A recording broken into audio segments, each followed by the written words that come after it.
So hello everyone, कैसे हैं आप सब लोग। तो अब हम देखते हैं, इस वीडियो में हम क्या करेंगे। जैसे हमारे एग्जाम में we get 11 questions from maths, right, from various topics, right. हमें 18 क्वेश्चंस मिलते हैं ना, अलग अलग टॉपिक्स के। तो अब हमें देखना है कि अब हमारा एग्जाम कब है। हमारा exam is on 12th, 13th and your 15th, right. तो उस हिसाब से तो अब तक हम सबकी पूरी तैयारी हो चुकी होगी मेरे अकॉर्डिंग, राइट। पूरी तो नहीं, मतलब पूरी इन द सेंस कि आपने अच्छा खासा अपनी तैयारी कर कर ली होगी, क्योंकि टुडे इज 20th Jan। ठीक है, तो अब मैं ये लेके आई हूँ। कुछ लोगों ने कहा था कि शॉर्ट मॉक्स लीजिए ma'am. I have got this message on my Telegram group that people are saying कि शॉर्ट मॉक्स लीजिए हमारे, सो दैट हमें अपनी तैयारी का पता लगे। So no need to take tension. Now अब जब हम 18 क्वेश्चन करेंगे, you will get to know where you are standing right now. आपको पता लगेगा एट प्रेजेंट आपका क्या स्टेटस है, आपको कितना आता है। ठीक है, तो हमें ये भी तो देखना है कि अभी हमें और कितनी मेहनत करनी है। Like if you are here and you want to come here, तो या आप यहाँ हो या आप और ही ऊपर हो। ठीक है, so you have to understand where you are standing right now, and what better can be then to practise 18 all the 18 questions, जिस तरह के क्वेश्चंस आ सकते हैं। तो मेरा एक आपसे रिक्वेस्ट होगी कि जैसे ही एक क्वेश्चन आए, पॉज द वीडियो। ठीक है, एक बार खुद सॉल्व करो, फिर उसे ऑन करो और फिर मेरा सॉल्यूशन देखो, और देखो क्या आपने सही क्वेश्चन को किया है। In this you will know कि आप कहाँ स्टैंड कर रहे हो गाइस। ठीक है, because maths takes time, and देखते हैं कि अब आपकी तैयारी किस लेवल पर है। Okay, so without wasting any further time, let's come to the first question. ठीक है, अभी हमारा first question, what is it talking about. And अब वीडियो पॉज करो, क्वेश्चन पढ़ो, खुद आंसर निकालो। ठीक है, and then I will talk about the solution. तो मेरे को तो अभी सोल्यूशन की बात करनी पड़ेगी। I can not wait for that, this is not a live session. तो मेरे को तो I have to write down the answer now. An article cost ₹50, the rate of inflation is 300, what will be the cost of this article after 2 years। ये क्या कह रहा है कि एक आर्टिकल है जिसकी एट प्रेजेंट कॉस्ट है ₹50। ठीक है, और ये क्या कह रहा है, रेट ऑफ इन्फ्लेशन, मतलब हमारा जो महंगाई का दर है वो कितना है, 300%। मतलब 300% के उससे परसेंट से, हमारी रेट से हमारी महंगाई बढ़ रही है। इन्फ्लेशन, इन्फ्लेशन मतलब महंगाई। ठीक है, इन्होंने कहा तो 2 साल बाद, आफ्टर 2 years, इस चीज का प्राइस क्या होगा, what will be the price of this particular thing. तो हमें कुछ नहीं करना। If the present price is ₹50, right, तो this price into 100 plus rate of inflation upon 100 into, 2 साल की बात है ना गाइस, एक साल बढ़ रहा है फिर दूसरे साल भी कंसेक्यूटिवली बढ़ रहा है। तो 100 प्लस आर परसेंट अपॉन 100। तो हमें कैसे करना है, 50 into 1, sorry, it's 100 plus rate is 300%। Rate वैसे 300 होता नहीं है कहीं, चलो, पर इतना ज्यादा कहीं महंगाई हो जाए तो देश का कबाड़ा ही हो जाएगा, इतनी ज्यादा महंगाई हो जाए तो 50 into 400 upon 100 into 400 upon 100, right. तो जीरो से जीरो ये यहाँ कैंसिल हो गया। कितना बचा हमारा, और हमारा कुछ कैंसलेशन कहीं से कुछ हो रहा है, आपको दिख रहा हो तो फटाफट देख लो। 400 400, ओके, कट गया कट गया कट गया। ठीक है, तो क्या प्राइस हो जाएगा हमारा, tell me. 4 into 4, 16, 16 into 50, right. तो ये हमारा कितना हो जाएगा, this would be uh, wait wait wait wait, okay, तो ये हमारा कितना हो जाएगा, दिस वुड बी 00, 16 इंटू 5, 003, ₹800 हो जाएगा, राइट। एक्चुअली मेरा बोर्ड थोड़ा ठंड की वजह से जम चुका है। ठीक है, तो गाइस अगर आपका आंसर ₹800 आया है, तो इट मीन्स कि आपको बिल्कुल, आपने सही कैलकुलेशन की है, आपको ये क्वेश्चन आता था। तो अपने आप को +3 यहाँ मार्क्स अवॉर्ड कर दीजिए। ठीक है, if your answer is 800 here, right. Now coming to the next question. Guys अब मैं उम्मीद कर रही हूँ आपको मेरी आवाज़ आ रही है, बिकॉज बहुत ज़्यादा हासिल किया है इस चीज़ के लिए, मतलब कि यहाँ वहाँ, बट आई डोंट नो, अब देखते हैं। वेल मैंने बहुत सारे अपने फ्रेंड्स के डिवाइसेस में प्ले करके देखी है video, so now it's fine. अब मेरे को नहीं लगता कि किसी को कोई प्रॉब्लम होनी चाहिए, पर अगर किसी को फिर भी कोई प्रॉब्लम हो रही है तो यूज हेडफोन्स, ठीक है, उससे तो बिल्कुल आवाज आएगी, वरना ऐसा नहीं हो सकता that you are not getting voice, ठीक है। सेकंड क्वेश्चन की अगर मैं बात करूं, a dishonest shopkeeper professes to sell his groceries at his cost price but uses a false weight of 900 grams for each kilogram, ठीक है, फाइंड हिज गेन परसेंटेज। तो इसमें क्वेश्चन क्या है कि एक डिसऑनेस्ट शॉपकीपर था, ठीक। अब पॉज करना वीडियो, खुद सॉल्व करना, राइट। फिर हम बात करेंगे कि सही चीज, सही सॉल्यूशन क्या था। तो अगर एक डिसऑनेस्ट शॉपकीपर है जिसने हमें कहा है कि जी हम अपनी जो ग्रोसरीज है वो कॉस्ट प्राइस पर ही बेचेंगे, but what he is doing, he is using a false weight of 900 grams for each kilogram. वो क्या कर रहा है, वो कह रहा है कि ये है तो उसके अकॉर्डिंग ये 1000 ग्राम्स का है, ठीक है। जो हमारा वो जो नापने की मशीन होती है ना, it is of 1000 grams, but वो यूज क्या कर रहा है, 900 ग्राम्स। तो ऐसे जब भी आपके पास ऐसा क्वेश्चन आए, हमें विदाउट इवन थिंकिंग हम डायरेक्ट फॉर्मूला अप्लाई कर सकते हैं। What was the original wait, it was 1000, and what was he actually using, it is 900 divided by the thing which he actually is using, that is 900 into 100, ठीक है। तो उसने क्या बताया जी, मैं ये यूज कर रहा हूं, तो ये उसने मतलब फॉल्स वेट बता दिया, ठीक। लेकिन असलियत में वो क्या यूज कर रहा था, ये और ये। तो 100 माइनस 900 अपॉन 900, तो ये मेरा कितना बच गया, 1000 minus 900, it's 100 upon 900 into 100। So zero से जीरो कैंसिल आउट हो गया और ये मेरा आंसर आ गया 100 अपॉन 9%। तो जिसका भी ये आंसर आया 100 upon 9%, that is the correct answer. अब देखो, कुछ some people are very curious, they will say ma'am ऐसा आपने कैसे कर दिया, like how did you actually did it, ठीक है। तो कि हमने क्या फॉर्मूला लगा दिया, what this is all about, ठीक है। मुझे एक बात बताओ, जो गेन परसेंटेज होती है, गेन परसेंटेज क्या होता है, S P minus C P upon C P into 100, ठीक है। इस इंसान ने कहा कि ये चीज किस हिसाब से दे रहा है, सेलिंग प्राइस ये 100 ग्राम का, सपोज इसने जो है खरीदा था, इसका जो कॉस्ट प्राइस था, मतलब 1 ग्राम की चीज इसने 1 रुपये में खरीदी, ठीक है। तो 100 मतलब अब इसने क्या किया, इसने हमें कहा कि जी हम जो सेलिंग प्राइस है ना, वो भी 1 ग्राम 1 रुपये ही देंगे। तो उन्होंने कहा कि चलो भैया 1000 ग्राम मुझे दे दो। तो इन्होंने कहा जी आपका कितना पैसा बनेगा, 1000 रुपये, क्योंकि 1000 ग्राम इंटू 1 इज 1000 रुपये, तो मतलब आपका इतना पैसा बन रहा है। पर इन रियलिटी उसको वो चीज कितने की पड़ी होगी, क्योंकि वो तो सिर्फ 900 ही नाप रहा है ना, 900 ग्राम, 900 इंटू 1 मतलब 900 रुपये ही, तो उसको उसने तो 900 रुपये में चीज खरीदी थी ना, और बेच इस पे दी, तो उसके लिए कॉस्ट प्राइस उस चीज का पड़ा था 900, लेकिन सेलिंग प्राइस ये बन गया। डायरेक्ट फॉर्मूले में पुट किया गेन परसेंटेज वाले में, S P 1000 minus CP 900 upon CP into 100, तो ये मेरा इस हिसाब से आंसर आ गया मेरा 100 अपॉन 9%, ठीक है। अब हम बात करते हैं अगले क्वेश्चन की, that is a man purchase a bullock and a cart for ₹1800, he sold the bullock at a profit of 2% and the cart at a profit of 30%, his total profit was 15155 divided by 6%, find the cost price of the bullock, ठीक है। अब pause the video, do it once if you can, and yes अगर किसी का 100/9% आ गया तो अपने आप को यहाँ +3 मार्क्स अवॉर्ड कर दीजिए काइंडली, ठीक है। अब हमारा अगला क्वेश्चन आ गया, एक मैन था, उसने परचेज क्या किया, मतलब कॉस्ट प्राइस ऑफ अ बुलेक। मैं यहाँ ऊपर अज्यूम करती हूँ, ठीक है, कि कॉस्ट प्राइस जो बुलक का था मैंने अज्यूम कर लिया दैट इज ₹B, ठीक है। कॉस्ट प्राइस कार्ट का मैंने अज्यूम कर लिया दैट इट इज ₹C। तो इस क्वेश्चन के according cost price of bullock plus cost price of cart is what, 1800 rupees, ठीक है। एक इक्वेशन मेरे पास आ गई।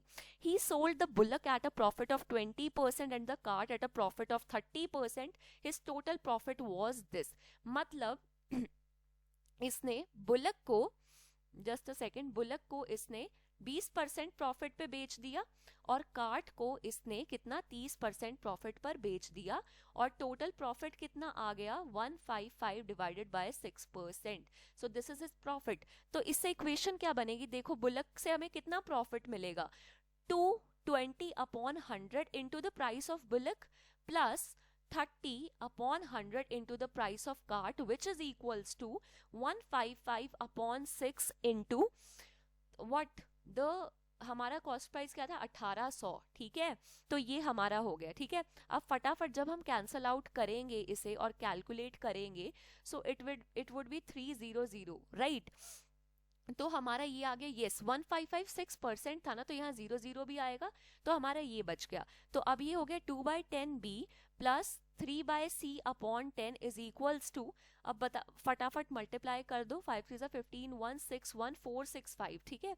तो ये बन जाएगा 2b प्लस 3c 4650, ठीक है। ये 10 यहाँ मल्टीप्लाई हो गया, सेकंड इक्वेशन बन गई। हमारी पहली इक्वेशन क्या थी, b plus C is equals to 1800। तो अब मैं इस पहली इक्वेशन को 2 से मल्टीप्लाई कर दूंगी और यहाँ लिख दूंगी 2b plus 2c is equals to 3600, और ये माइनस माइनस माइनस, ये मेरा c बन गया, ये 1050 हो गया। तो जो कार्ट थी वो 1050 रुपीज की थी, पर क्वेश्चन क्या पूछा है, what is the price of bullock. तो मुझे बताओ b प्लस सी की वैल्यू कितनी थी 1800, राइट, और b प्लस कार्ट की वैल्यू कितनी आ गई 1050 1800, राइट। तो बुलक की वैल्यू कितनी आ गई ₹750। So this is the price of the bullock. तो जिसका मतलब पैसा आया है 750, तो that is the answer for this. And those who are in the course, अगर आपने क्वेश्चन अटेम्प्ट किया और आपसे नहीं हुआ ना लिटरली, तो प्रैक्टिस करो अपनी। आई वॉन्ट यू गाइज कि आपने जब ये क्वेश्चंस किए होंगे तो आपका तो बिल्कुल गलत नहीं होना चाहिए, because we have already done it. So guys अब आप देख लेना कि आपका 750 आंसर आया है या नहीं। अगर आया है तो award your self +3 marks, right. अब हम बात करते हैं अगले क्वेश्चन की, that is your question on average, ठीक है। अब हमने एवरेज का क्वेश्चन देखना है, ये जरूर आ जाते हैं topic. There were 35 students in a hostel.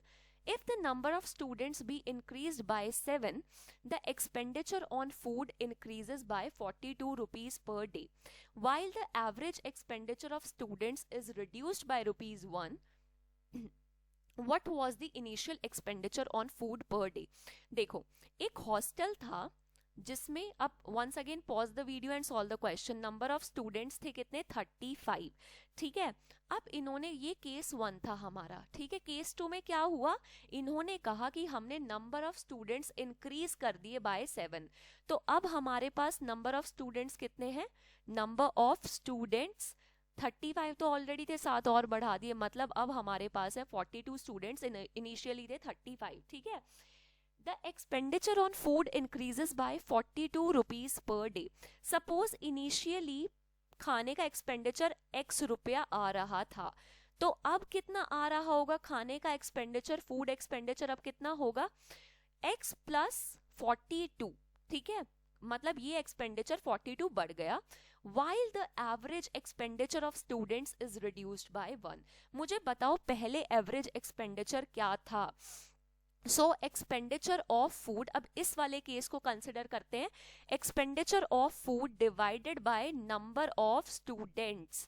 तो मुझे बताओ कितना एक्सपेंडिचर है x, स्टूडेंट्स का नंबर कितना है 35, ये एवरेज रिड्यूस हो गया बाय 1, ठीक है। अब इस सेकंड केस में बताओ ये जो एवरेज आएगा ये कितना आएगा, x plus 42 divided by the number of students, total expenditure divided by the number of students. अब हमें कुछ नहीं करना, सिंपल कैलकुलेशन है, 35 minus 1 x upon 42 प्लस 1, ठीक है। ये मैं 42 अलग ले गई, तो ये मेरा हो जाएगा x upon 35 minus x upon 42 which is 2, ठीक है। अब जब मैं ये क्रॉस मल्टीप्लाई करूंगी, ये मेरा 42x माइनस 35x आ जाएगा, और ये 35 इंटू 42 ऊपर चला जाएगा। गाइज ये कैलकुलेशन कर लेना फटाफट, ठीक है। 7x is equals to 35 into 42 into 2। अब मैं ये 7 को जब नीचे डिवाइड करूंगी तो ये 5 आ जाएगा, 5 2 10, और ये हमारा आंसर हो जाएगा 420, ठीक है। तो 420 क्या हमारी वैल्यू आ गई x की, this food is of x rupees, और ये जो x की वैल्यू है दैट इज 420, ठीक है। तो इनिशियल एक्सपेंडिचर, यही तो पूछा था कि फूड कितने का था पहले, तो जिसका आंसर आया है 420 rupees, that is the correct answer, ठीक है। तो जिसका आंसर आया है 420 rupees, that is the correct answer, right. Just give me a second. Actually थोड़ा यहाँ बहुत ज़्यादा ठंड हो रखी है तो मेरा गला खराब रहता है, थोड़ी मेरे को दिक्कत रहती है इतनी ठंड में। हाँ, तो हमारा आंसर आ गया था 420, राइट। तो अब हम जाते हैं अगले क्वेश्चन पे। तो जिसका आंसर आया 420 अपने आप को दे दो +3 मार्क्स, राइट। और अगर गलत आ गया तो -1 कर देना, ठीक है। अगला क्वेश्चन क्या कहता है? अगला क्वेश्चन कहता है there were 24 students in a class, one of them is 18 years old, left the class and his place was filled by a newcomer. If the average of the class is thereby lowered by 1 month, the age of newcomer is। अब देखो simple average का question है। ये कहते हैं कि there was a class जिसमें 24 students थे इनिशियली, और अब इसमें क्या हुआ, केस 2 में क्या हुआ, इनिशियली ये केस 1 है, राइट। केस 1 ये है। अब केस 2 में क्या हुआ, अब इस क्लास में इन 24 बच्चों में से, इस 24 बच्चों में से एक 18 साल का बच्चा चला गया, माइनस हो गया, प्लस एक न्यू कमर जुड़ गया। तो जब ये केस बनाना तो हमारा जो एवरेज है वो लोअर हो गया बाय 1 मंथ। तो अगर मुझे बताओ पहले जो 24 स्टूडेंट्स थे, ठीक है, उनकी अगर मैं सम मानूं, सम ऑफ एज इन 24 के 24 बच्चों का, दैट इज x। अब मुझे बताओ तो इनका एवरेज कितना होगा केस 1 में, जब बच्चे 24 हैं और सम ऑफ एज x है। So it is x/24, right. So this is the average initially. अब ये जो एवरेज है ये घट गया कितना, 1 मंथ। अब देखो यहाँ सब कुछ ईयर में है तो मंथ को ईयर में कैसे करेंगे, 1/12 year, which is equals to जो नया एवरेज बना। अब मुझे बताओ नया एवरेज क्या है, टोटल जो पहले बच्चों की एज का सम था माइनस एक बच्चा हो गया और एक बच्चा नया हमारे साथ जुड़ गया, लेकिन बच्चे तो उतने ही रहे ना, एक गया तो दूसरा आ गया, राइट। तो हमारे बच्चे मतलब इसमें रहे 24, ठीक है। तो अब ये बन गया x/24 -1/12 इक्वल्स टू, अब मैं 24 यहाँ अलग से ले रही हूँ, इट वुड बी, मैं इसे ऐसे लिख देती हूँ, n-18/24। ये x/24 से यहाँ सब्ट्रैक्शन हो जाएगा, राइट। तो इसमें मेरा क्या बन जाएगा, -1/12 equals to n-18/24, right guys. तो ये कितना हो गया मेरा, -2 इज इक्वल्स टू n-18। अब ये यहाँ चला जाएगा तो मेरा n आ गया 16। मतलब जो नया बच्चा था, new Qamar, that boy, that new Qamar was of 16 years, ठीक है। तो ये जो बच्चा था ये 16 साल का था। तो आई थिंक कि अभी तक आप लोगों ने ये चीज़ कर ली होगी, ठीक है। तो जिसने सही आंसर किया है वो अपने आप को +3 मार्क्स अवॉर्ड कर दें, ठीक है। और जिनका आंसर बाय एनी रीजन गलत हो गया है सो डू -1 मार्किंग, ठीक है देयर। अब अगला क्वेश्चन देखते हैं। अगले क्वेश्चन में क्या बात की है, in a fort there was sufficient food for 200 soldiers for 31 days. After 27 days, 120 soldiers left the fort. For how many extra days will the rest of the food last for the remaining soldiers? ठीक है। अगर आप लोगों को लगता है कि आपकी तैयारी एकदम फुल फ्लेज्ड है तो आप तो मतलब सारे क्वेश्चन सॉल्व कर ही पा रहे होगे। तो कोई दिक्कत की बात नहीं है। मतलब if you think your preparation is full fledged, right, तो आप तो सारे क्वेश्चन कर पा रहे होगे, ठीक है। But those of you who are now seeing the lag, guys, it is time to work. We should not take tension. I am not asking you to take tension, I am just suggesting you to be a bit more careful and prepared a little bit cautiously, ठीक है। This is what I can suggest you. या तो फिर अगर बहुत ज़्यादा lag लग रहा है, बहुत ज़्यादा लैगिंग है, तो गाइस जब ये वाला AF CAT 1 का एग्ज़ाम ख़त्म होना, don't even waste a single day. I can not know your status, I can not predict that for you, it is up to you. जब आप क्वेश्चंस देख रहे होगे आपके मतलब by your heart you should be knowing कि आपका क्या सिचुएशन है एट प्रेजेंट। तो if it is not very much good, I would suggest you the moment this AF CAT 1 exam gets over, start your preparation without wasting even a single day. Start with the basics, just start। उन 5-6 महीनों में अपनी जान लगा देना, ठीक है। अब आप में से कुछ लोगों ने तो क्वेश्चन ऑलरेडी कर ही लिया होगा, ठीक है। अब हम बात करते हैं कि क्वेश्चन को करना कैसे। In a fort there was sufficient food for 200 soldiers for 31 days. After 21 days to 120 soldiers left the fort. For how many extra days will the food last for the remaining soldier. देखो 200 soldier थे, 200 soldiers थे, उनके लिए खाना कितने दिन का था? 31 डेज के लिए, 31 डेज के लिए था, ठीक है। तो मुझे बताओ एक सोल्जर के लिए खाना कितने दिन चलेगा? अगर मतलब 200 सोल्जर्स के लिए खाना है 31 डेज, तो फॉर वन सोल्जर खाना एक्चुअली कितने दिन चल जाएगा? 200 इंटू 31, क्योंकि डेज तो बढ़ जाएंगे ना अगर सिर्फ एक सोल्जर के लिए खाने की बात हो रही है। अगले सिनारियो में क्या हुआ? Sorry, okay, I am sorry for that. हाँ, उसके बाद क्या हुआ? 27 डेज, जब 27 डेज पास हो गए तो तब तक तो 200 ही सोल्जर्स थे, ठीक है। 27 डेज तक 200 ही सोल्जर्स थे, but after 27 days some X days only 120 soldiers तो चले गए, तो कितने बचे? 80 सोल्जर्स बचे, ठीक है। इन्होंने तो कुछ खाना इन्होंने कंज्यूम कर लिया, राइट, और कुछ इन्होंने कर लिया होगा। तो क्या मैं इसको ऐसे नहीं लिख सकती 27 इंटू 200 प्लस एक्स इंटू 80, क्योंकि एक सोल्जर का खाना कितने दिन चलेगा? इतने दिन, और यहाँ भी तो एक सोल्जर का ही निकल रहा है इस तरह से, ठीक है। तो ये हो गया 200 into 31 minus 200 into 27 equals to 80x, ठीक है। 200 इज इक्वल्स टू 4, 80x, और ये हमारा कितना हो जाएगा? हमारा फटाफट 80 नीचे आ जाएगा, इट वुड बी 10, ठीक है। तो हमारा आ गया 10 डेज, तो जिनका आंसर आया 10 दिन, so give yourself plus 3 marks, otherwise deduct -1 from it. तो guys it is very important कि हम अपने कंसेप्ट क्लियर करें। अब आपको ये चीज रियलाइज हो रही होगी, suppose that you are sitting in the exam right now and you are attempting questions, because मैंने बिल्कुल कॉपी एंड पेस्ट किए हैं क्वेश्चन, जो previous year question memory based question हैं, ठीक है। अगला क्वेश्चन देखते हैं। 10 is added to a certain number, the sum is multiplied by 7, the product is divided by 5 and 5 is subtracted from the quotient, I'm sorry, the remainder left is half of 88, what is the number? इन्होंने कहा, मैंने assume कर, अब pause करना video, खुद करना कोशिश। अब मैं करती हूँ अपना काम। Let the number be x, मैंने अज्यूम किया कि एक नंबर है x, ठीक है। तो इस x में 10 चीज ऐड हुई। अब ये जो ऐड होके जो सम बना, दिस इज मल्टीप्लाइड बाय 7, ठीक है। अब ये जो पूरा प्रोडक्ट बना ना, this product is divided by 5, this is divided by 5, और अब जो ये फाइनल क्वेश्चन डी आंसर आया, इसमें से 5 सब्ट्रैक्ट हो गया, और जो हमारा आंसर है दैट इज हाफ ऑफ 88, मतलब 44। तो फटाफट अब हमें कुछ नहीं करना, सिंपली कैलकुलेट कर देना है, इंटू 7 अपॉन 5, ये कितना हो गया? 49। तो ये मेरा कितना हो गया? x plus 10 is equals to 49 into 5 upon 7, तो ये कितना हो गया मेरा? x plus 10 is equals to 35, right. अब मैं यहाँ क्या करूंगी? ये मेरा बच गया 25, सो 25 is the answer for this particular question. अब मुझे लग रहा है कि गाइज आपको थोड़ा सा, कुछ लोगों को कॉन्फिडेंस आ रहा होगा, कुछ को थोड़ा दिक्कत हो रही होगी। So guys it is not the time to lose hope, don't lose hope, अपनी मेहनत ज्यादा बढ़ा दो, ठीक है। एक गाइडेड डायरेक्शन में प्रेपरेशन करने लग जाओ, बहुत बेनिफिट होगा। कोई मतलब it is not difficult to do, right.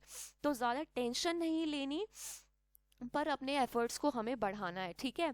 19 persons went to a hotel for a combined dinner party. 13 of them spent ₹79 each on the dinner, and the rest spent ₹4 more than the average expenditure of all the 19. What was the total money spent by them? देखो question में क्या दिया है, question में दिया है 19 लोग थे, 19 persons were there, उसमें से जो 13 पर्सन्स थे ना, 13 पर्सन्स, उन्होंने कितना पे किया? ₹79 ईच, ठीक है। तो मतलब इन्होंने टोटल कितना पे किया होगा? 79 इंटू 13, राइट। अब बचे हुए बंदे कितने रह गए? 6 पर्सन्स आर लेफ्ट। इन्होंने कहा कि ये जो रेस्ट लोग हैं ना, they spend 4 more than the average expenditure of all the 19। अगर मैं अज्यूम करूंगी that the average expenditure is ₹x, ठीक है, तो इन लोगों ने कितना स्पेंड किया? x प्लस 4, मतलब टोटल इन्होंने कितना स्पेंड कर दिया? 6x plus 4। अब मुझे बताओ, 13 लोगों ने इतने पैसे खर्च किए, इन्होंने इतने खर्च किए, तो नेट खर्चा कितना हुआ? 79 into 13 plus 6x plus 4 divided by total लोग कितने, ये तो पूरा खर्चा हो गया, राइट। और टोटल नंबर ऑफ लोग थे 19, और ये क्या है, एवरेज एक्सपेंडिचर नहीं है क्या? तो मैंने एवरेज एक्सपेंडिचर को क्या माना था, x माना था। तो फटाफट, जस्ट अ सेकेंड, फटाफट अब हमें इसकी कैलकुलेशन कर देनी है और हमें वैल्यू ऑफ x निकाल लेनी है। तो जो आएगी हमारी, अब फटाफट मैं यहाँ ले लेती हूँ थोड़ा space, 17 into 13 plus 6x plus 24 is equals to 19x। मैं 19 में यहाँ ले गई, ठीक है। तो अब मेरा ये क्या हो जाएगा, जस्ट अ सेकेंड, मेरा पेन टैब थोड़ा हो गया, आउट ऑफ प्लेस हो गया, ठीक है। तो अब मेरा ये कितना आ जाएगा, 79 इंटू 13 प्लस 24, और ये यहाँ 6 कट जाएगा, कितना बचा 13x। अब ये जो 13 है, क्या ये यहाँ जाके डिवाइड नहीं हो जाएगा? तो अब मेरा ये यहाँ से मेरे x की वैल्यू आ जाएगी, राइट। यहाँ से मेरी x की वैल्यू आ जाएगी, आप फटाफट कैलकुलेट करके देखना। तो जब आपके पास x की वैल्यू आ जाएगी, जस्ट अ सेकेंड गाइस, जब आपके पास x की वैल्यू आ जाएगी तो उसके बाद टोटल एक्सपेंडिचर कितना है, 79 into 13 plus, I am sorry मेरा गला थोड़ा डाउन रहता है इस टाइम, 6x प्लस 4, ठीक है। तो 79 इंटू 13 प्लस 6x प्लस 4, यहाँ से जो भी x की वैल्यू आएगी यहाँ सब्सटीट्यूट करना और फाइनल एक्सपेंडिचर आपका यहाँ निकल जाएगा खाने का। मुझे कमेंट सेक्शन में बताना कि आपका आंसर इसमें क्या आया है, फटाफट बताना कैलकुलेशन करके आपका ये आंसर यहाँ क्या आया है, ठीक है। अगला क्वेश्चन हमारा क्या है, सो क्वेश्चन नंबर 8 का आंसर आप मुझे बताएंगे कि मैम ये आया है हमारा, तो कैलकुलेट करके, ठीक है। अगला क्वेश्चन है, two typists of varying skill can do a job in 6 minutes if they work together. If the first typist typed alone for 4 minutes and the second types for 6 minutes alone, they would be left with 1/5 of the whole work. How many minutes would it take the slow typist to complete the work? दो बंदे हैं x and y, ठीक है। Suppose दो typist हैं, typist 1 typist 2, ठीक है।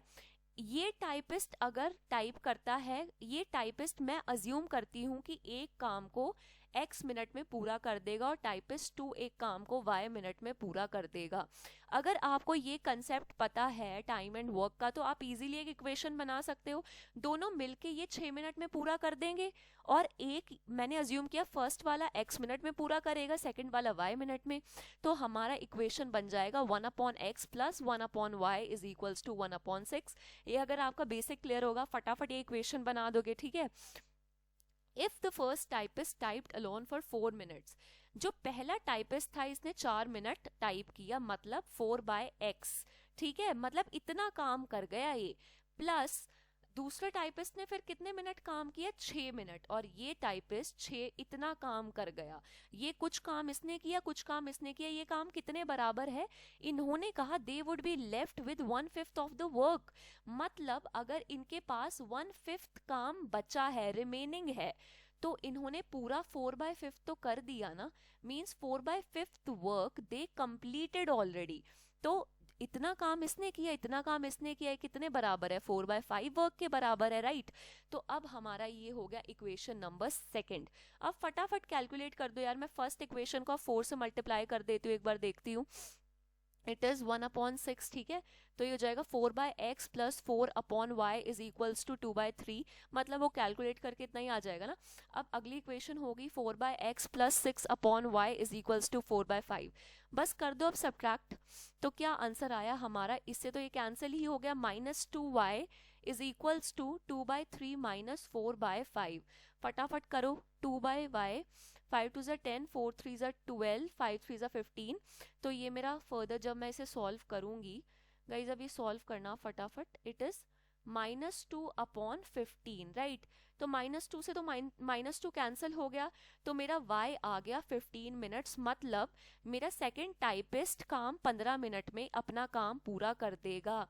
अगर मेरा y इज 15, ठीक है, इफ माई y इज 15, तो मैं किसी भी इक्वेशन में सब्सटीट्यूट कर दूं, 1/x plus 1/y is equals to 1/6, तो 1/x plus 1/15 is equals to 1/6, ये क्या हो जाएगा, 1/x is equals to 1/6 minus 1/15।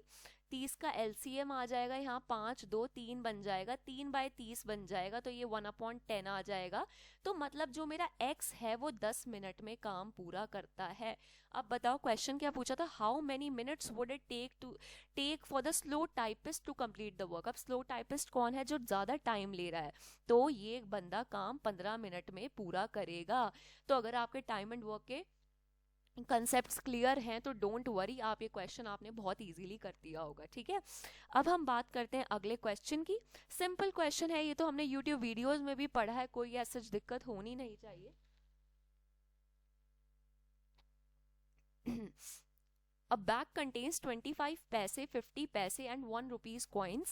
There are 220 coins in all and the total amount in the bag is 160 rupees. If there are thrice as many as 1 rupees coins as there are 25 paise coins, then what is the number of 50 paise coins? ठीक है, इन्होंने कहा एक bag था जिसमें 25 पैसे का, 50 पैसे का और 1 रुपए के कॉइन्स हैं। ठीक है, अगर मैं मानूं कि 25 पैसे के कॉइन्स थे x, 50 पैसे के थे y और 1 रुपए के थे z। गाइस इसमें अब मैं एक एक चीज बहुत इन डेप्थ नहीं करवाऊंगी बिकॉज मुझे सारे क्वेश्चंस पूरे करवाने हैं। तो you just pause the video, देखो 18 तक कि आपके कितने क्वेश्चंस बनते हैं, आपको कितना समझ आ रहा है, और फिर अगली बार या इसी बार अपना ढंग से प्लानिंग से चलो। I will suggest that only. ठीक है, तो अगर 25 पैसे के x कॉइन्स हैं, 50 पैसे के y कॉइन्स हैं, ₹1 के z कॉइन्स हैं, और इन्होंने कहा टोटल कॉइन्स आर 220 नंबर, मतलब x plus y plus z, number of coins are 220, और ये कहते हैं कि कुल मिला के पैसा हो रहा है 160 रुपया। अब मुझे बताओ कि x 25 का कॉइन है, तो ये 25 के हमारे पास कुल कितने पैसे होंगे, x अपॉन व्हाट, कितने होंगे बताओ, x बाय 4, राइट, क्योंकि 25 पैसे को 4 से मल्टीप्लाई करेंगे तभी 1 रुपया बनेगा ना, और y 50 पैसा है तो y/2 प्लस z का तो 1 रुपया, तो 160। ठीक है, first equation, second equation, right. Guys देखो इसमें मैं कुछ ज्यादा एक्सप्लेनेशन नहीं दूंगी बिकॉज ये आपका मॉक है, तो मैं अज्यूम कर रही हूँ कि आपको आधे से ज्यादा चीजें आती हैं। ठीक है, अब आपको खुद ये ऑब्जर्व करना है कि where you stand right now. ठीक है, if there are thrice as many 1 rupees coin as there are 25 पैसे कॉइन, 1 रुपए के कॉइन तिगुने हैं जितने 25 पैसे के कॉइन हैं उनसे। ये इक्वेशन आ गई। अब मैं दोनों में सब्स्टिट्यूट कर दूंगी। पहली इक्वेशन क्या बन जाएगी, x plus Y plus Z is equals to 220, तो ये कितना हो जाएगा 4x plus Y is equals to 220, right. एक इक्वेशन हमारी बन गई। अब ये दूसरे इक्वेशन में मैं सेम चीज सब्स्टिट्यूट करूंगी, x upon 4 plus y/2 plus 3x is equals to 160। Further जब सॉल्व करूंगी क्या बन जाएगा, y/2 plus 4 3 12 13x upon 4 is equals to 160। ठीक है, अब ये एलसीएम 4 का लेके तो ये 4y हो जाएगा और 4 यहाँ मल्टीप्लाई हो जाएगा, तो मेरी इक्वेशन बन जाएगी 4y plus 13x is equals to what 6 4 4 2 640। ठीक है, और पहली इक्वेशन मेरी क्या बन गई थी, where it is 4x plus Y is equals to 220, तो ये इक्वेशन थी मेरी 4x plus Y is equals to what 220। ठीक है, इतना आ गया हमारे पास। अब क्या हम इन दोनों इक्वेशंस को सॉल्व करके वैल्यूज निकाल सकते हैं, हमें वो करना पड़ेगा, x और z की वैल्यू हमें निकालनी पड़ेगी, राइट। तो आप जब इस क्वेश्चन को फर्दर सॉल्व करेंगे तो when you will get the values of x and y, अब आप ये गाइस ये तो कर ही लोगे ना, आई थिंक इन वैल्यूज को मतलब सॉल्व आप कर ही लोगे मेरे हिसाब से। One thing I would try to rectify here is, तो ये मेरा कितना आ गया था यार, इट वाज 2, राइट, और 4 का एलसीएम लिया था तो यहाँ 2 आ जाएगा, 2y। ठीक है, और बाकी सब बिल्कुल सिमिलर है, 0 4 2 640। ठीक है, बस हमें यही करना है। अब किसी को अब इसमें प्रॉब्लम आ रही है तो मैं इसे भी आगे फर्दर सॉल्व कर देती हूँ। मैं क्या करूंगी, इस इक्वेशन को 2 से मल्टीप्लाई कर दूंगी, क्या बन जाएगा मेरा, it would be 2y plus 8x is equals to 440, right. तो इससे तो ये कट गया, अब माइनस माइनस, ठीक है, ये मेरा कितना आ गया 5x इज इक्वल्स टू 200, तो मेरा x कितना आ गया 40। ठीक है, मतलब मेरे पास 25 पैसे के 40 कॉइन्स हैं और z कितना था 3x, तो 3x कितना है 40, तो 1 रुपए के मेरे पास 120 कॉइन्स हैं। और तो अब मेरे को बताओ कि y 50 पैसे मतलब y की वैल्यू क्या होगी। हमें पता था x plus Y plus z कितना है 220, x is 40 y we don't know, z is 120 220, ठीक है, y is 160 220, तो y मेरा कितना हो गया 60। तो मतलब हमारे पास 60 कॉइन्स हैं इसके, y के 50 पैसे के, तो जिसका आंसर 60 आया, give yourself +3 marks, right. अब अगला क्वेश्चन देखो, the sum of two numbers is equal to thrice their difference, the smaller number is 50, find, very easy, ठीक है, मैंने अज्यूम कर लिए, अब खुद पॉज करके पहले खुद सॉल्व करना। अज्यूम कर लिए दो नंबर है x एंड y, तो sum of these two number is equals to thrice their difference, right. तो बस फटाफट से मैंने सॉल्व किया विदाउट थिंकिंग मच, तो ये मेरा कितना आ गया गाइस, 4y 2x, और मेरा x आ गया 2y के बराबर। तो मुझे बताओ ये वाला नंबर बड़ा है ना, क्योंकि दुगना है ये इस चीज का, तो अगर छोटे वाला नंबर 10 है, मतलब इफ y इज 10, तो हमारा x कितना हो जाएगा 20। तो अदर नंबर इज, कहाँ गया मेरा cursor, just a second, I can not see the cursor, हाँ 20 है। तो जिसका आंसर 20 आया है, give yourself +3 marks, right. तो हमें देखो इस तरह से क्वेश्चंस को करना है, हमें पेपर में डरना नहीं है, we have to be bold enough, right. तो हमें डरना नहीं है। अब अगला क्वेश्चन करते हैं, if a person repaid 22,500 rupees after 10 years of borrowing a loan at 10% per annum simple interest, find out what amount did he take as loan। एक बंदे ने पैसे वापस किए 22,500 रुपीज 10 साल बाद, टाइम कितना है 10 साल बाद, कितने रेट ऑफ इंटरेस्ट पे 10% पे इसने उठाया था, इन्होंने कहा था कि कितना उसने अमाउंट लिया है। अगर आपने सिंपल इंटरेस्ट का फॉर्मूला पढ़ा होगा तो आपको नेट अमाउंट का फॉर्मूला पता होगा कि सिंपल इंटरेस्ट मिला के हम कितना पैसा पे करते हैं, 1 + RT/100, राइट। तो अब मुझे बताओ टोटल अमाउंट उसने कितनी पे की, guys just a second, sorry for the disturbance. हाँ, तो टोटल अमाउंट हमने कितनी पे की 22500।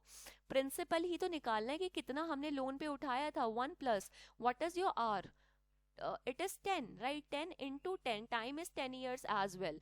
तो ये हमारा हो गया 22500 p 1 +, अब ये तो 1 ही बच गया, तो 2, तो 22500 डिवाइडेड बाई 2, 11250, ठीक है। तो मतलब इतना पैसा इसने बोरो किया था, राइट, 11250।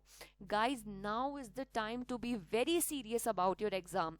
अब आपको जेन्युइनली पता लग रहा होगा कि आपको कितनी मेहनत करने की जरूरत है। I would suggest you, I don't want you guys to lose hope, but I want you to study hard। अब आप just choose a direction and go towards it, right। अगला, और जिसके अच्छे क्वेश्चन गाइज, और मैं चाहती हूँ कि आप सारे ये वीडियो आखिरी तक देखें ताकि आप एक बार पूरा 18 के 18 क्वेश्चंस में अपना ट्रू एनालिसिस कर पाएं। कभी कभी ऐसा होता है एंड में क्वेश्चंस आसान हो जाते हैं in comparison to the starting, so don't lose hope, ठीक है। अब हम बात करते हैं सम ऑफ मनी, और अपना ना कमेंट सेक्शन में बताना कि किसने 18 में से कितने क्वेश्चन ईमानदारी से सही किए हैं, ठीक है, वो चीज मुझे बताना। असम, वैसे I am sorry for this nose problem, थोड़ा सा दिक्कत, ठंड बहुत ज्यादा हो रही है। A sum of money invested at simple interest triples itself in 8 years। एक सम ऑफ मनी है, सम ऑफ मनी जो है वो तिगुनी हो जाती है, 3p हो जाती है आफ्टर 8 years, राइट। तो इसका क्या मतलब है, इसका मतलब अभी हमें वो रेट ऑफ इंटरेस्ट भी नहीं दे रखा, तो सम ऑफ मनी इतना हो जाता है, तो अमाउंट बिकम्स 3p। तो अमाउंट का फॉर्मूला क्या होता है, p × 1 + what is r, we don't know, time is 8 years upon 100। तो अभी p से p कैंसिल, ये 1 यहाँ चला गया, 2 = r, 8/100, 200/8, it would be what, तो हम डायरेक्ट उससे कैंसिल कर देंगे, ये हमारा 25%, ठीक है, 25% रेट ऑफ इंटरेस्ट है। तो इन्होंने क्वेश्चन में क्या, how many times will it becomes in 20 years time, मतलब ये जो मनी है पी प्रिंसिपल, ये कितना गुना बन जाएगा इन 20 years। तो मुझे बताओ अमाउंट क्या होती है, it is principal into 1 + what is the rate of interest 25, what is the time 20 years। तो अब ये क्या आ गया मेरा, ये मेरा हो गया 5 और ये 5, सो इट इज 6p, मतलब 6 टाइम्स अमाउंट बढ़ जाएगी आफ्टर 20 ईयर्स, राइट। मेरे को अब देखो, जिसका हो गया क्वेश्चन बहुत बढ़िया, जिसका नहीं हुआ डोंट वरी, हाँ कोई दिक्कत नहीं है, कभी कभी चीजें नहीं हो पाती, इट्स कम्प्लीटली फाइन, मेहनत करो, ठीक है। अगला क्वेश्चन, ये भी हमने यूट्यूब वीडियो में कर रखा था, 69 into 69 minus 65 into 65 upon 69 into 69 plus 65 into 65 plus 69 into 65, ठीक है। मुझे दिख रहा है ये ऊपर क्या लिखा है, 69 का क्यूब माइनस 65 का क्यूब, राइट। और नीचे क्या लिखा हुआ है, 69 का स्क्वायर प्लस 65 का square plus 69 into 65। Normal formula, a cube minus B cube is equals to a minus b, a square plus B square plus A b. तो डायरेक्ट ये फॉर्मूला कैसा हो जाएगा, 69 माइनस 65 बच जाएगा हमारा, क्योंकि क्या ये चीज A cube minus B cube की फॉर्म में नहीं है, और क्या ये चीज A square plus B square plus A B की फॉर्म में नहीं है।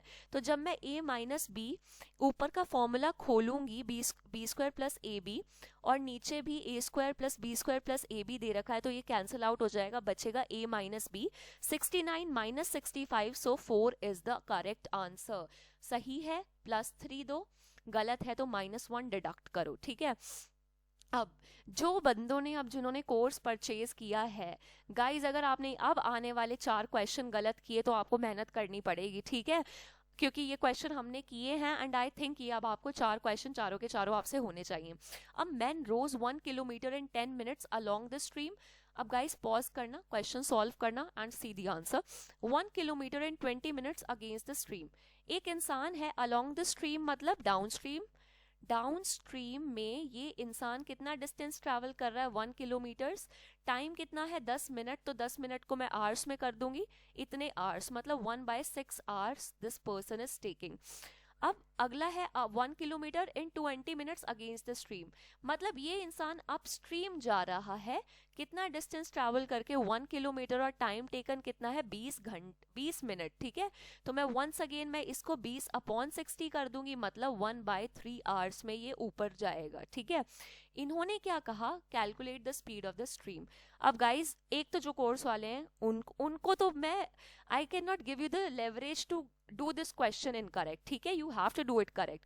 तो डिस्टेंस क्या होता है, स्पीड इनटू टाइम, ठीक है। डिस्टेंस क्या है, 1 किलोमीटर। स्पीड डाउन स्ट्रीम में स्पीड क्या होती है, speed of boat plus speed of stream. Time कितना है, 1/6, ये 6 यहाँ चला जाएगा, तो b प्लस एस मेरा कितना आ गया, 6, ठीक है। अब इस क्वेश्चन में distance is equals to speed into time, distance is 1, और हमारा स्पीड कितना है, speed of boat minus speed of stream, time is 1/3, ये 3 ऊपर चला जाएगा, 3 is equals to b minus s. दो इक्वेशन बन गई, b plus s, b minus s, कर दो कैलकुलेट, तो ये हो जाएगा 2b is equals to 9, b हमारा आ गया 4.5 किलोमीटर्स पर आवर, और इससे जैसे हमने b प्लस एस में जब इसे सब्सटीट्यूट किया b की वैल्यू, तो s मेरा आ गया 1.5 किलोमीटर्स पर आवर। तो जिसका speed of the stream 1.5 kilometres per hour आया है, that is the correct answer, तो अवॉर्ड योरसेल्फ +3 मार्क्स, राइट। अगला question guys, once again course वाले पक्का होना चाहिए, गलत नहीं होना चाहिए, ठीक है, वरना फिर दोबारा प्रैक्टिस करना। एंड फॉर अदर्स अपना देखो आपको कितना आता है, ठीक है। The speed of the boat in standing water is 8 kilometre per hour, मतलब बोट की स्पीड है 8 kilometres per hour, and the speed of stream is 2 kilometre per hour. Stream की स्पीड है 2 kilometre per hour. If boat takes 3 hours 12 minutes to go to a place and come back, मैं assume करती हूँ कि ये boat यहाँ से यहाँ जा रही है और वापस आ रही है, तो अगर डिस्टेंस जाने का d है तो आने का भी d है, तो जो हमारा टोटल टाइम टेकन है, टोटल टाइम है वो कितना बराबर होगा, time taken to go upstream plus time taken to come downstream, ठीक है, दोनों केसेस हो जाएंगे। अपने आप को चेक करना, टोटल टाइम कितना है, 3 घंटे 12 मिनट। 3 घंटे 12 मिनट को हम कैसे लिखते हैं, ऐसे लिखते हैं, तो ये कितना हो जाएगा 1/5, तो 315 is equals to upstream time कितना है, distance travelled is d, and upstream में क्या होता है, अपस्ट्रीम स्पीड क्या होती है, speed of boat minus speed of stream. अब time in downstream, distance upon speed 8 + 2, ठीक है, it would be 16/5 which is equals to d, what it is 6 + 10, ठीक है। अब फटाफट सॉल्व कर दो इसे, 10 6 16 डी और नीचे 60 आ जाएगा इक्वल्स टू 16/5। 16 से 16 गया, डिस्टेंस मेरा आ जाएगा 12 kilometre. So this is what they asking, what is the distance, so it is 12 kilometres, right. अब अगला क्वेश्चन वंस अगेन, तो पॉज करना, देखना आंसर सही आएगा या नहीं। अ train wonder 110 meter long running at the speed of this, how long will it take to cross a man running in opposite direction at the speed of 10 kilometre per our. एक train है वो 110 metre लंबी है, 100 नहीं 110 metre लंबी है, और ये चल रही है 60 किलोमीटर्स पर आवर की स्पीड से। एक आदमी उल्टी डायरेक्शन से आ रहा है, तो 10 किलोमीटर्स पर आवर की स्पीड से इस डायरेक्शन से आ रहा है। क्वेश्चन क्या पूछा, ये ट्रेन इस आदमी को कितने टाइम में क्रॉस करेगी। सो गाइज अब देखते हैं कैसे होगा। Distance is equals to speed into time. जब भी मैंने आपको कोर्स में बताया था या वैसे ही बताया, तो डिस्टेंस इस केस में हम क्या लेते हैं, length of the train. So length of the train is what, it is 110।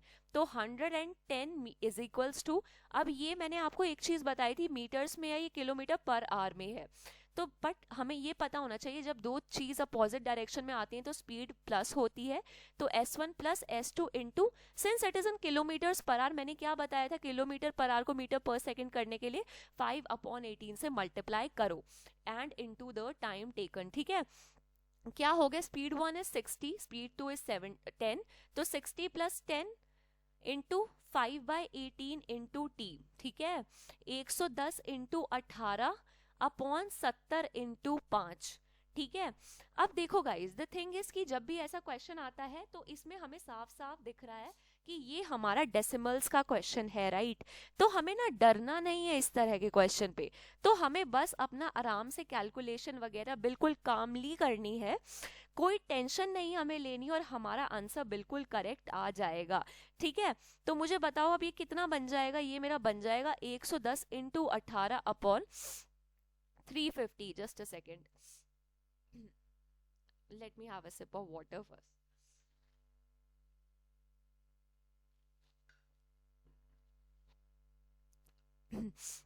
ठीक है, तो हमारा ये आ गया। तो ये कुछ पॉइंट्स में आंसर आएगा, जब आप इसे सॉल्व करेंगे तो ये 6 पॉइंट समथिंग आएगा। एग्जैक्टली मुझे नहीं पता 6 पॉइंट समथिंग, मतलब it would be something like 5 point something, 5 point कुछ बड़ा नंबर, ठीक है। इसका मुझे बताना कि पूरा कैलकुलेट करके आपका क्या आंसर आया। 5 पॉइंट समथिंग सेकेंड्स आएगा, ठीक है, अप्रोक्सीमेटली 6 सेकेंड चला जाएगा वो। So this is going to be the answer. अगला question, if 30% of a number is subtracted from 91 gives the same number, find the number। ये भी क्वेश्चन करवाया हुआ है। 30% of a number is subtracted from 91, let the number be x, let the number be x, ठीक है। तो 30% इस number का क्या होगा, 3/10x। so this 30% is subtracted from 91, 30% of a number is subtracted from 91 gives the same number, find the number। so 91 is equals to 3x/10, ये कितना हो जाएगा, 13x/10 equals to 91। तो मेरा x कितना हो गया, 91 इंटू 10/3, तो ये मेरा हो गया 7, तो x मेरा आ जाएगा 70। तो 70 इज द आंसर है, ठीक है। तो जिसका करेक्ट हुआ है जस्ट बी हैप्पी, और जिसका नहीं हुआ खैर उसको भी दुखी होने की तो ऐसी कोई बात है नहीं, just a question, right. 70 is the answer. So guys अब देखो, आपने अपना हिसाब देख लिया होगा कि अब आप कहाँ स्टैंड कर रहे हो। ये मेरा काम आपको डीमोटिवेट करना नहीं था, मेरा बस काम था आप एक अपनी थरो चेकिंग कर लें बिफोर योर एग्जाम की अभी 20 जैन को हमारा स्टेटस ये है और हमें कितनी मेहनत करनी है, किस डायरेक्शन में करनी है कि हमारा स्कोर बूस्ट अप हो। स्कोर बूस्ट करना है हमें, ठीक है, डरना नहीं है, मेहनत करनी है। So guys thank you so much for your time. तो आई अज्यूम कि अब आप लोग बिल्कुल ईमानदारी से आपने 18 क्वेश्चन किए होंगे, और ये मेरे को उससे पता लग जाएगा, जो मैं अब आखिरी में बात बोल रही हूँ, कमेंट सेक्शन में बताना कि आपके कितने क्वेश्चन सही हुए हैं, ओके। सो गाइज अपनी प्रिपरेशन जारी रखें, ईमानदारी से मेहनत करें, और अब मैं भी बिल्कुल प्रॉपर टाइम आप लोगों को दिया करूंगी। So thank you so much for your time, and yes work in the right direction guys, बहुत इंपॉर्टेंट है। आप हर चीज़ मत पढ़ें, बिल्कुल स्टिक रहें टॉपिक से, एंड बिलीव मी बहुत ज़्यादा आपकी प्रिपरेशन बेटर हो जाएगी। और जिसको लग रहा है कि उसकी प्रिपरेशन ज़्यादा अच्छी नहीं हो पाई है, तो एफकैट 2 के लिए जब आप शुरू करें ना, पेपर खत्म होते ही तैयारी में जुट जाना और अपना बिल्कुल एक डेडिकेटेड फोकस स्टडी करना उसी टाइम से। ये मत सोचना 5 महीने बाद ही पढ़ेंगे अब हम। So thank you so much for your time, and I hope this video will be helpful to you. So please like and subscribe, खैर वो तो आपने कर ही रखा होगा, जो भी है। कमेंट सेक्शन में मुझे बताना आपके नंबर कितने बन रहे हैं। Thank you so much guys.